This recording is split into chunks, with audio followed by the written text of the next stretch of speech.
Ever found yourself stuck wondering whether to say to do or doing? It seems like such a tiny detail, but trust me, getting it wrong can completely flip the meaning of what you're trying to say. So let's figure this out once and for all.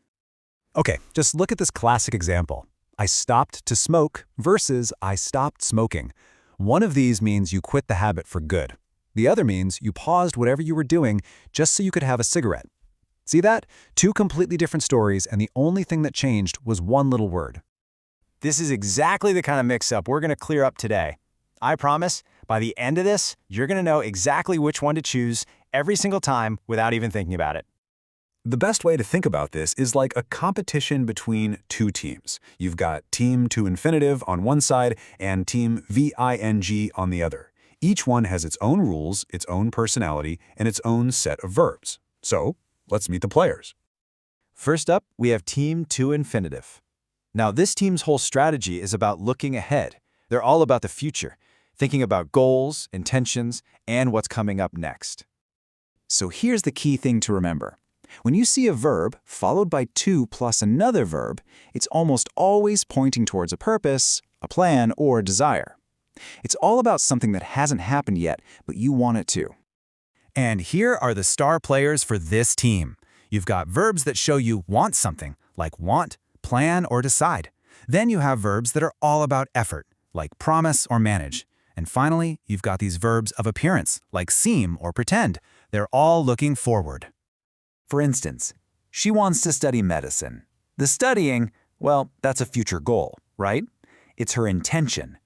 You can see how the word want points forward to the action of studying. Or how about this one? He managed to fix the car. This really highlights the effort he put in to get a result, a car that works. That infinitive, to fix, was the goal he was aiming for. All right, let's meet the competition. Now, Team Ving, they couldn't care less about the future. They are all about what's happening right now, what happened in the past, and just general experiences and habits.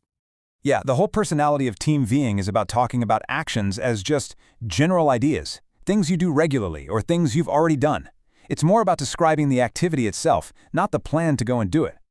And the verbs on this team are often about feelings, like enjoy or hate. They can be about processes, finish, avoid, keep on. But hey, pay really close attention to that last point. This is a golden rule. If you have a verb plus a preposition, like insist on or think about, the very next verb is always going to be in the ing form. It's an amazing shortcut. So if you say, I enjoy reading historical novels, you're not making a future plan. You're just making a general statement about an activity you like. You're talking about the whole experience of reading. And this is a perfect example of that preposition rule. Because of that little word on, the verb that comes next has to be paying. He insisted on the action of paying. Simple as that. Okay, so we've met the two teams, but what happens when a verb can play for both sides? This is where it gets really, really cool. These are the rule breakers. The verbs where the form you pick totally changes the meaning of the sentence. Let's start with remember. If you say, I remember locking the door, that means you have a memory, a picture in your head of a past action. But if you say, remember to lock the door, that's a reminder about something you need to do in the future. See the difference? Past memory versus future task? And here we are back at our very first example. To stop smoking means you've quit the habit. It's over. But to stop to smoke means you stopped doing something else, like walking, specifically for the purpose of having a cigarette. One is quitting, the other is just pausing. Try is another fantastic one. Try pressing this button is like a suggestion, an experiment. Come on, just see what happens. But if you say try to press this button, it implies it's difficult. You have to really make an effort, and you might not even pull it off. Regret also has this split personality. I regret telling her means you feel bad about something you already did. It's a past mistake. But we regret to inform you is that super formal, forward-looking phrase people use to deliver bad news. It's not about a past mistake. It's about the bad news that's coming. And finally, we have go on. If someone went on talking, they just didn't stop. They continued the same activity. But if they went on to talk about something new, that means they finished one subject and then moved on to a different one. It's the difference between continuing and changing gears. Whew, okay. That was a lot to take in, I know. So let's boil it all down into one simple, powerful cheat sheet that you can actually use. This is pretty much everything you need to know all in one place.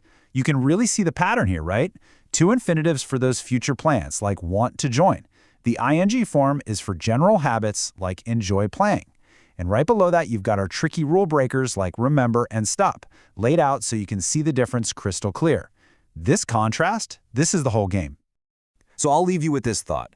Now that you know the rules of the game, what are you going to start noticing out in the real world? In movies, in songs, in everyday conversations. You've basically got a new superpower now. So go out and start listening. You'll be surprised at what you hear.